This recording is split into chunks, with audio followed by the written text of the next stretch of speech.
fez uma péssima partida, não pode reclamar de absolutamente nada, a não ser da sua falta de sorte de ter perdido 2 jogadores muito cedo, contundidos, né?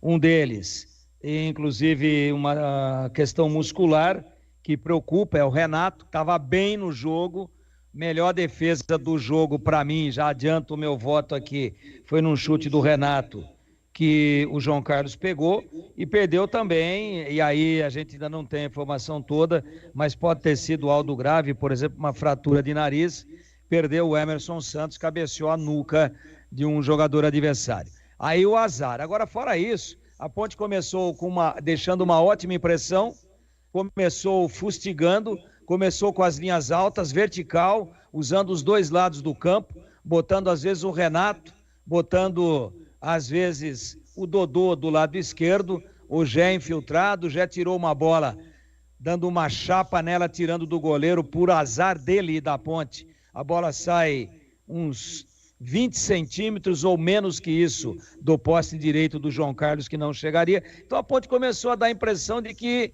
iria reviver a grande atuação do Campeonato Paulista lá em Ribeirão Preto, quando ela ganhou por 3-0. Lê do engano.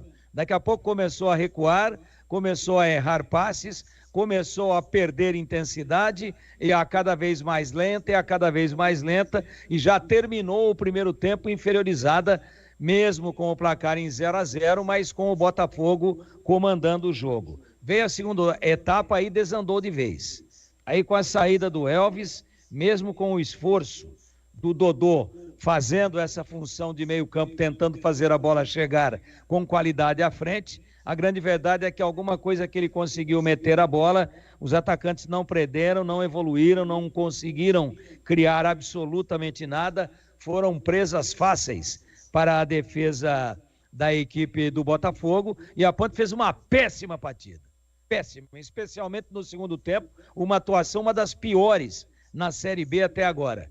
Uma péssima apresentação, um jogo horroroso, um time sem poder de reação, um time lento, um time desorganizado e com alguns jogadores produzindo abaixo daquilo que é o mínimo exigido para um jogador de futebol profissional. Estou falando de Matheus Regis, estou falando de Iago Dias, estou falando do senhor Igor Inocêncio, que não erra, não acerta, e erra todos os cruzamentos, todos. Ele cruza na linha de cintura do adversário e ainda é extremamente vulnerável na marcação pelo seu setor. E estou falando também do seu Castro, que não pode tomar o drible que tomou no giro que fez para fazer o arremate quando o Pedrão solta e sai o primeiro gol, o jogador do Botafogo, o Alexandro, o número 9. Não pode o seu Castro, num drible de corpo, ser tão inocente e ser envolvido como foi. O lance era com ele não poderia permitir o giro, ele teria que ter interceptado, que ter cercado, que ter tocado na bola. Ele vai sem convicção nenhuma, toma o drible no giro e na virada, aí, claro, o Alexandro bate forte, o Pedrão bate roupa, ninguém chega para a cobertura, fica todo mundo olhando lá para a Praça 15 de Novembro em Ribeirão Preto, e aí, pernonas compridas, falso lento, chega o Matheus Barbosa e põe a bola para dentro. A Ponte não chutou uma bola no gol no segundo tempo.